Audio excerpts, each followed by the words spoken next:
Hello and welcome. Today I'll be reviewing Star Trek 4, The Voyage Home. So this is from 1986. So by now, this is the fourth film and we've hit a stride. They're coming out every 2 years from since the second one. So I guess the everyone involved in the films are happy, continuing. The money's coming in. The actors are happy to come back. Um, that's not to say that I can talk on the critical reception of the films because I'm not too sure what they were. I can only really until I go and find that information for myself. I can just tell you what I think. But obviously, like not every film is like directed by the same person, or the scripts are by the same people or whatnot. Things have changed drastically.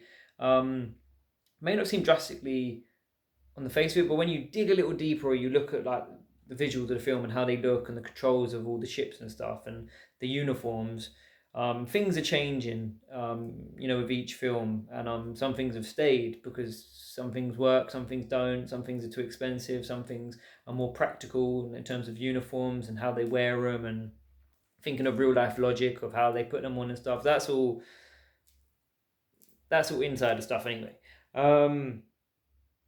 Yeah, so the voyage home, the plot is as follows. So, following the events of the search for Spock, um, the crew of the Enterprise, they have been exiled on Vulcan, planet Vulcan, because of their crimes against Starfleet. Not following orders, stealing ships, malfunctioning one of their brand new shiny ships, courtesy of Scotty, the old rascal. Yeah, so they've been exiled for 3 months.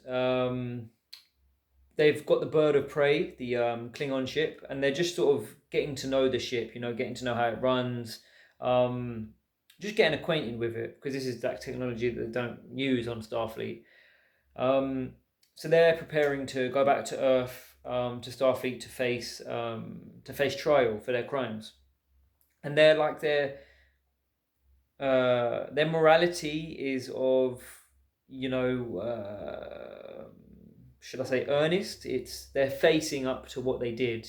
Kirk is a great leader in that you know he feels he does things for the good of the people, and he's always in search of like helping people that may need it and whatnot. And although his actions get people that he loves in danger, I think it does come from a place of like just wanting to do good in his sense of what that means. So yeah, they own up to it and they're not hiding away from it. This gives Spock a good chance to like get acquainted like with life again.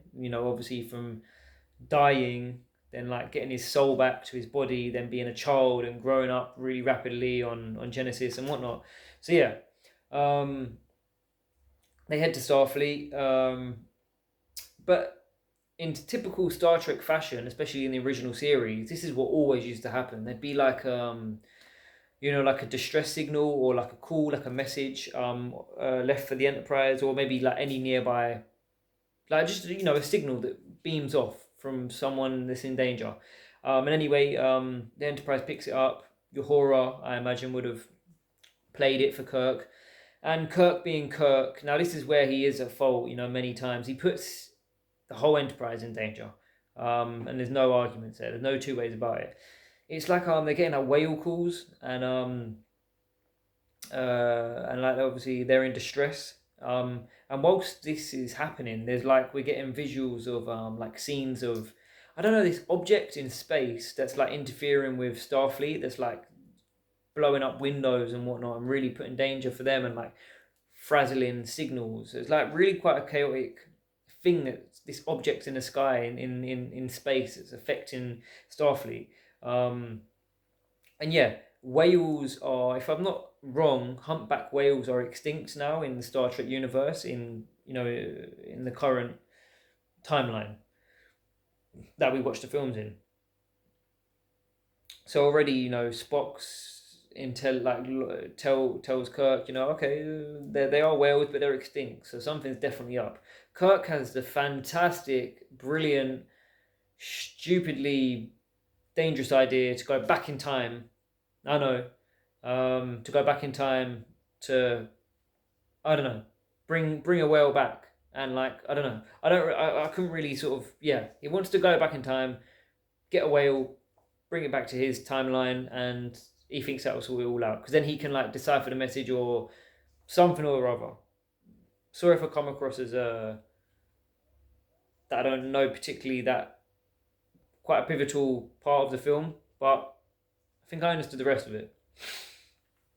So yeah, and they're in this bird of prey, and this is another thing that like they Kirk wants to go back in time, which involves like going around the sun at a certain speed or whatnot. And like this bird of prey Klingon ship runs on like these crystals that like the Starfleet never really uses. Like Scotty doesn't is not acquainted with these crystals that power the Klingon ships. So already like Kirk's putting everyone in a position where like under they're not prepared at all. But Kirk goes ahead with it anyway, and his crew go along with whatever he says because they're a team and they're a family by this stage. So yeah, they go back in time. They go to San Francisco in like the timeline that the films were made. I think in that sort of like the timeline of when like William Shatner and Leonard Nimoy and when they were actually making the films in 1986, that's when the year they went back to, or thereabouts. It says like late, yeah, so anytime around there, I think. Which just, opened the door for like so many like hilarious sort of like moments because as well we did go back in the past, well, many times in the original series, but I think it only happened like once or twice where they went to like a contemporary timeline that where like the filming was the year the film or program was taking place. I mean, it's makes sense to not go back to that well too many times because like it is a sci-fi show set in the future, so utilize that predominantly.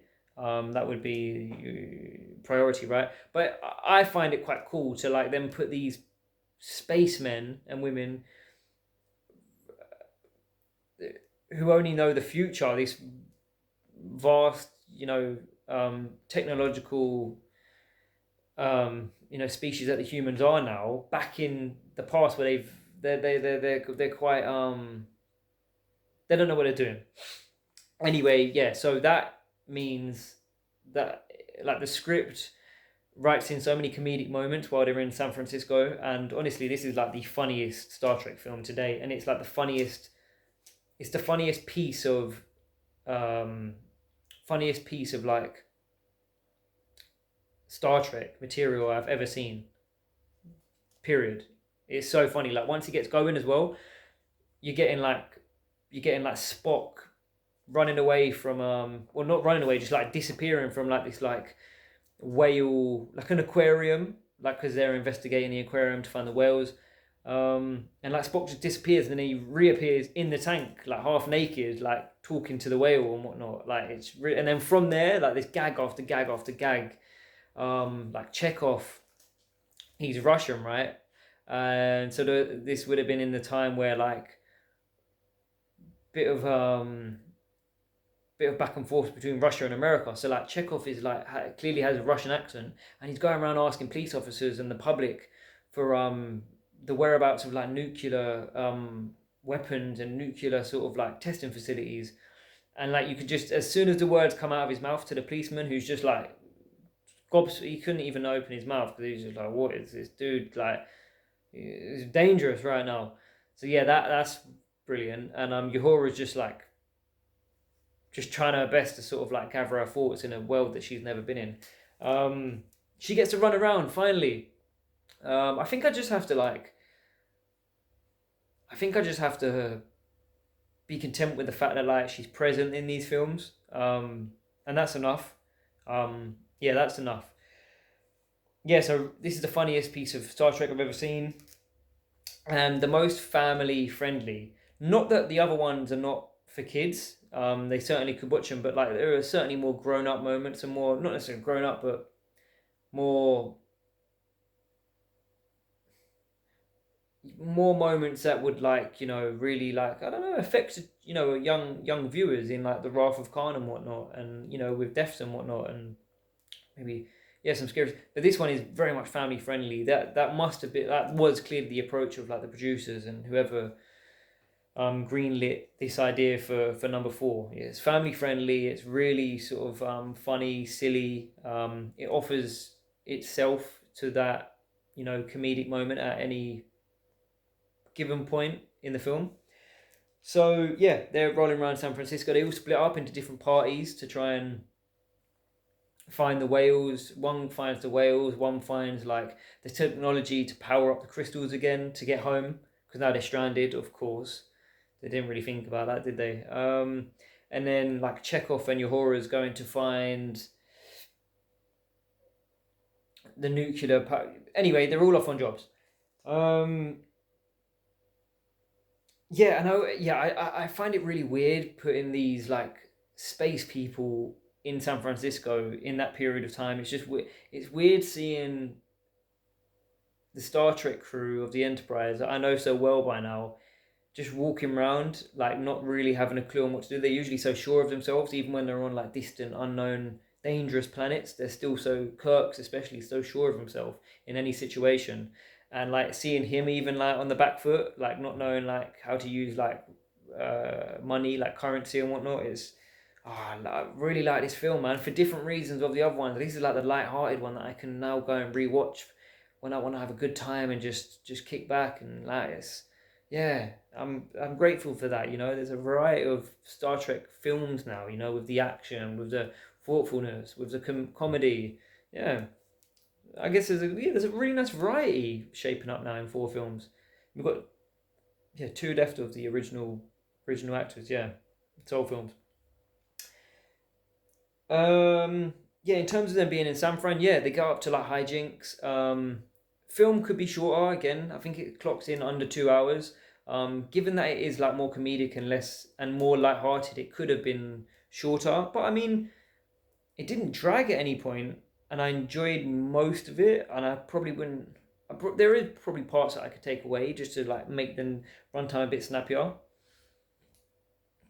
But the new character, like she's like a whale expert that like is obviously the character is of like she's meant to be like the heart of the film, where like she's the human character who really appreciates whales and wants to help them, and she's on the side of like Kirk, and she's really cool actor. Like she just jumped right into the film, um jumped alongside Kirk and Spock, being like this human who like obviously is not expecting Kirk to turn around at dinner and tell her he's from a couple hundred years in the future. But she jumps on board and she just wants to help the whales, and she's a really nice character. I really enjoyed her presence actually.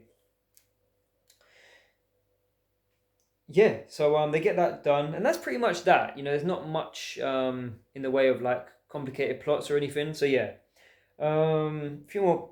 Yeah, so it's a crazy plot, really, isn't it? Trying to get whales, bring them back to their time, and yeah.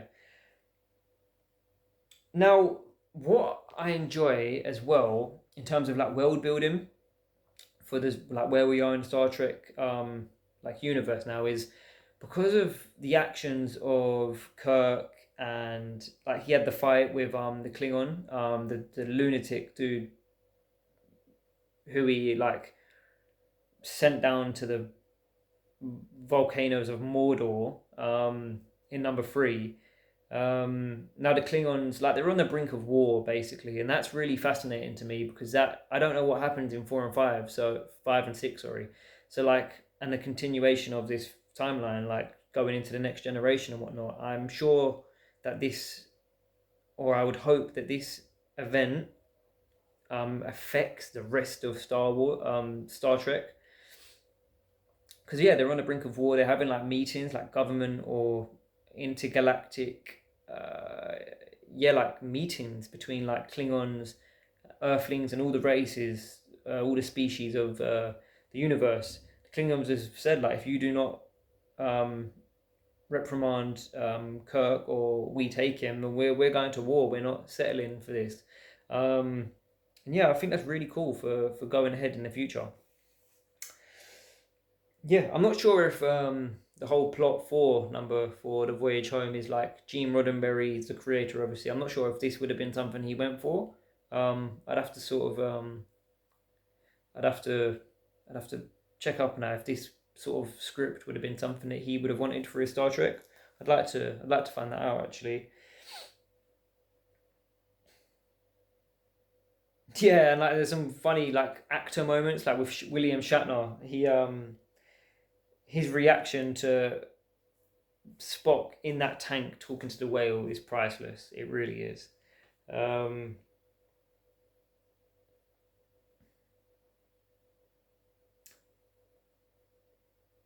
yeah, so wrapping things up in the film, the girl that they meet in San Francisco, the whale lover, she jumps in Kirk's arms and goes to the future with him. She's probably, she wants to learn. She wants to help, like animals, and be more of like a contributor in that sort of way. And maybe she can really sort of do something scientific or something to do with just like protecting like endangered species or whatnot. And so she jumps in his arm. She's now in the future. Um, which could be dangerous as well. I'm not really sure how that works out with like plucking people from the past and bringing them to the future. And but she does, and like she's got like this new uniform, and she's just kicking back next to like Spock's dad. Um, and I don't really know. I, I guess I don't know what procedure she would have went through to just be able to sit there and chill, like because the people like Starfleet commanders and whatnot, they would presumably know she's an Earthling from the past. I wonder what sort of guidelines revolve around that. Is she let be because now she's going to be a science officer, and she does say to Kirk, "Oh, I'll see you in the future, space boy." She doesn't say, but like she's not going to see him. Surely, like she's in the future now. A couple hundred years in the future. She hasn't got time for Kirk. She's going to be exploring and just being wide eyed, and she's gonna have a great time. Hopefully, and I'd love to see her again. Um, maybe probably it is because of the actor. I'm not sure. Oh, I guess I'd see the character again in a different, like sort of like older and maybe a different actor playing it. We'll see. Yeah, this is a turning point for Spock's character. This is like okay, the film where he is like really sort of like evolving. He's less robotic. He's more human. We're getting to that more, you know, humanized sort of like side of Spock where he isn't so like monotone, and he does things out of like less out of like his go to like logic response and more to because like this is his family now. So that's cool in a way. I mean, yeah, some people might say we just want him to be the Spock from the original series, like the first season, like forever, because he's such a great character. But I don't know. These are living, breathing characters, and the actors are living with them, and the actors are integral to the characters. Without the actors portraying them, um, that could take fans out of it watching Star Trek. We'll see when I eventually get to the J.J. Abrams films and whatnot. Yeah, and like so to finalize it all, they have like the trial that was always meant to happen from the beginning of the film. Um, Kirk is uh, he's not charged with anything. He's charged with like one at the end, and it's sort of like it's still going with like the light-hearted tone of the film. So instead of now being an admiral, which I could never really get with, I can't really get with calling Admiral T. Kirk. I know him for Captain T. Kirk, and there he is henceforth. He's now been deranked, no, deranked to the rank of captain, which suits him just fine. And like he's smiling, and everybody knows it. Everyone's cheering, whooping, and I'm cheering, whooping with them because he's Captain Kirk, So now he's captain again, and lo and behold, like the last shot of the film is like the Enterprise is back, like we've got a new Enterprise, like for the first time in in Star Trek history up to this point. In number four, we've got a new Enterprise, and like Scotty and like yeah, Scotty just can't wait to get back in like the engine room and see what new features are available for them. And I'm sure there's like it's all kitted out with all this new stuff, and whether or not like the central deck, like the central where they all sit and like commandeer the ship and whatnot. It's going to be great to see what that looks like in number five. But yeah, the Enterprise is back. Everyone lives happily ever after. Really cool film, really funny. I recommend checking it out if you want like a light-hearted film to watch. It would probably you'd probably need to watch previous films and this maybe some of the series to like really get the jokes that are being said during the film. Yeah, given that like they're aliens and whatnot. So well, not all of them are aliens, but given that they've been taken out of their their their world, and now put into like the past Earth. Yeah, that was a Voyage Home. Thank you.